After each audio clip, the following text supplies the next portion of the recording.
ചില ആൾക്കാരുണ്ട്, നമ്മളവർക്ക് ഓവർ ഇമ്പോർട്ടൻസും പ്രയോറിറ്റിയും ഒക്കെ കൊടുക്കുമ്പോഴത്തേക്കും അവരുടെ ഒരു വിചാരം എന്ന് പറഞ്ഞാൽ അവരെന്തോ വലിയ സംഭവങ്ങളാണെന്നോ, അല്ലെങ്കിൽ നമുക്ക് വേറെ ആരും ഫ്രണ്ട്സായിട്ടൊന്നും ഇല്ലാഞ്ഞിട്ട് നമ്മൾ ഇവരെന്തൊക്കെ തെണ്ടിത്തരം കാണിച്ചാലും പിന്നെയും അവരുടെ പുറകെ പോകണമെന്നുള്ളതാണ്. നമുക്ക് ഈ പട്ടി വില തന്ന് നമ്മൾ ചവിട്ടി തേച്ചതിന് ശേഷം നമ്മുടെ ചുറ്റുമുള്ളവരെ അവർ നല്ലോണം ട്രീറ്റ് ചെയ്യും. അതും ചെല്ലപ്പേരൊക്കെ വിളിച്ചാട്ടോ കൊണ്ട് നടക്കുന്നത്. പക്ഷേ ഈ ഇവർക്ക് അറിഞ്ഞൂടാത്തൊരു കാര്യമുണ്ട്. ഈ ചെല്ലപ്പേരൊക്കെ വിളിച്ച് കൊണ്ടു കിടക്കുന്നവർ ഇവരെ പറ്റി പറഞ്ഞിട്ടുള്ള കാര്യങ്ങൾ, അതും അവർ നമ്മളോടാ പറഞ്ഞിട്ടുള്ളത്, നമ്മളാ അതൊക്കെ കേട്ടിട്ടുള്ളത്. അതും ഇവർ ഈ മറ്റേ ക്ലോസ് ഫ്രണ്ട്സായിട്ടൊക്കെ കൊണ്ടു കിടക്കുന്നുണ്ടല്ലോ, മറ്റേ ഫ്രണ്ട്ഷിപ്പ് ഗ്യാങ് എന്നൊക്കെ പറഞ്ഞ് നടക്കണം.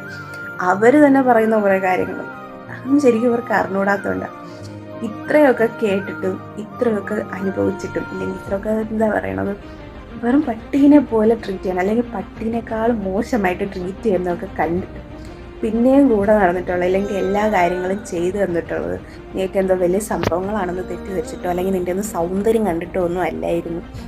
അതേസമയം നിന്നെയൊക്കെ നീക്ക് എന്താണോ ആ രീതിയിൽ അക്സെപ്റ്റ് ചെയ്തതുകൊണ്ടാണ്, അല്ലെങ്കിൽ എന്താ പറയണത്, നിൻ്റെയൊക്കെ തെറ്റുകുറ്റങ്ങളും എല്ലാം മനസ്സിലാക്കി സ്നേഹിച്ചതുകൊണ്ടാണ്, ഫ്രണ്ടാക്കി കൂടെ കൊണ്ടു നടന്നതുകൊണ്ടാണ് അതൊക്കെ കണ്ടിട്ടും പിന്നെയും കൂടെ തന്നെ നടന്നിട്ടുള്ളത്. അതൊക്കെ ഇനിയെങ്കിലും ഒന്നും മനസ്സിലാക്കിയാൽ നല്ലതായിരിക്കും. അല്ലാണ്ട് ഞങ്ങളൊന്നും മന്ദബുദ്ധികളല്ല നീയൊക്കെ കാണിക്കുന്നൊന്നും മനസ്സിലാവാണ്ടിരിക്കാൻ വേണ്ടി. ശരിയെന്നാൽ.